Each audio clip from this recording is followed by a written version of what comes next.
حبايبي الحلوين، وحشتوني كتير كتير. الفيديو بتاعنا النهاردة خطير.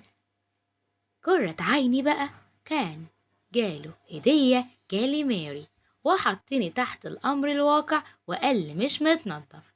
ازاي يا عم؟ ده مش هتعرفي تنضفيه. قلت له لا، ده انا هسمي الله وهصلي على الحبيب قلبك يطيب. وهمسك بقى الكاليماري، هقوم فاصلة الدماغ. أول حاجة نفصل الدماغ عنه، نفصلها كده. وبعد كده هنفتح الكاليماري من النص، هنشيل كيس الحبر نرميه بعيد عنه. بعد كده هتفتحي الجسم الكاليماري بالمقص. لو انت عايزة تحشيه هتقلبيه زي الشراب علشان تحشيه، انما لو هتعمليه بطريقة تانية افتحيه بالمقص بالطريقة دي. القلب بتاعه يترمي تمام، وكيس الحبر بيبقى في الدماغ على طول تشيليه ترميه، وفي شعراية كده لازم تتشال. ايدك بقى مبللة حبة وحاطة فيها شوية ملح، وتمسكي بقى جسم الكاليماري تسلخيه بالطريقة دي، هيتسلخ معاكي وهيبقى معاكي سهل. ازاي نعرف ان الكاليماري طازة؟ اول حاجة ريحته مستحبة. تانيا جسمه بيبقى مش مهري، جسمه زي ما حضراتكم شايفين حلو في ايدكم اهو، مش مهري وريحته حلوة. كيس الحبر اللي قلتلكوا عليه يتشال على طول، وفي عضماية جواه تتاخد كده بالايد، علشان لو كيس الحبر اتفتح في ايدك هيمرر كل الكاليماري بتاعنا. طب ازاي نعرف الفرق بين الكاليماري والصبيط؟ الاتنين شبه بعض، بس الصبيط حبره أزيد شوية ولونه أغمق، وكمان جسمه مدبب من فوق كده. رجلين الكاليماري دي مش بتترمي، بظهر السكينة كده داير ما يدور زي ما حضراتكم شايفين، تعملوها بيه وتقوموا حاطينها على جنب. بتتعمل بطرق حلوة قوي. الفيديو الجاي إن شاء الله هتشوفوا الطريقة الحلوة دي. بعد كده هتقوموا ماسكين السكينة زي ما حضراتكم شايفين، منجرينه بالطريقة دي. أي حاجة فيه زيادة هتتسلخ بسرعة ومش هتاخد وقت.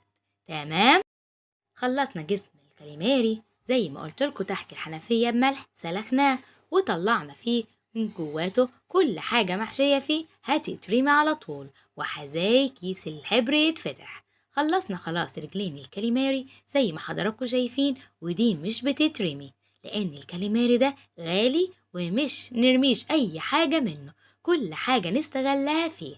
تمام، بعد ما خلاص سلكنا كده أول واحدة بالسكينة زي ما حضراتكم شايفين، حابين بقى نحطه في التلاجة، هنعمل ايه؟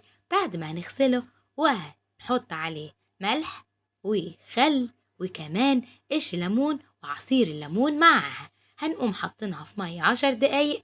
بعد كده هنصفيه، ولو حابين تحطوا معلقة دقيق معاه هيشيل أي زفارة، يعني ممكن يقعد بال6 شهور عندك في الفريزر، مش هيقول لأ ولا هيعمل ريحة زفارة في الفريزر عندك. أهم حاجة تكوني منضفاه كويس، ريحته مستحبة، مقفول كويس، محطوط في كذا كيس، علشان ريحة أي سمك لازم ما تحطيش جنبها لا لبن ولا أي فواكه. خلصنا أول واحدة وعملناها بإيدنا، نيجي بقى لتاني واحدة هنعمل إيه؟ زي ما قلتلكوا كده هنفصل الدماغ من بعضه كده زي ما حضراتكوا شايفين. شايفين اتفصل ازاي بسرعة؟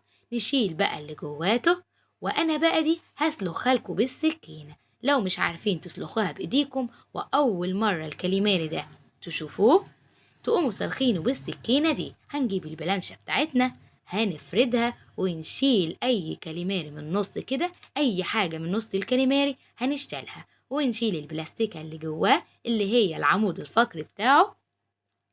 بعد كده هنقطع الدماغ كده بالسكينة، هنفصلها. الدماغ بتترمي علشان هي شايفين كيس الحبر اهو، كيس الحبر ده يترمي على طول.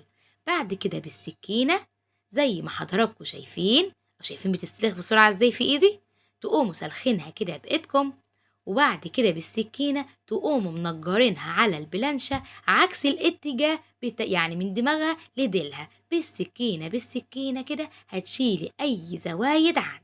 تنظيفه سهل وكمان طبيخه أسهل منه ما يكون. بعد ما نروح ندفع الشيء الفلاني في مطعم أو أي حاجة، كل حاجة هنعملها في بيتنا. السكينة اهي نرش عليه شوية ملح خفيفة ونقوم عاملين بالسكينة كده، شايفين بيتشال ازاي؟ بسهولة قوي هيتشال معانا بقى أبيض زي الفل زي ما حضراتكم شايفين. نشيل بقى العضماية اللي في النص، بعد كده هنعملها بالسكينة وزي ما حضراتكم شايفين غسلته كذا مرة تحت الحنفية. هنحضر بقى المحلول بتاعه: مية من الحنفية، عصير ليمونة بالقشرة بتاعتها، ربع فنجان خل، شوية ملح صغيرين، لو عندك دقيق معلقة دقيق شوية كده، وشوية فلفل. الأسماك بتحط عليها خل، الطيور لأ. خلاص نضيفه بقى زي الفل اهو. هننقعه كده 5 دقايق، بعد كده هنصفيه ونكيسه وعلى الفريزر عدل. الفيديو بتاعنا خلص. اوعدوني لو عجبكم الفيديو لايك وشير وتعليق، ولو أول مرة تشوفوني اشتراك وتفعيل زر الجرس. دمتم في رعاية الله.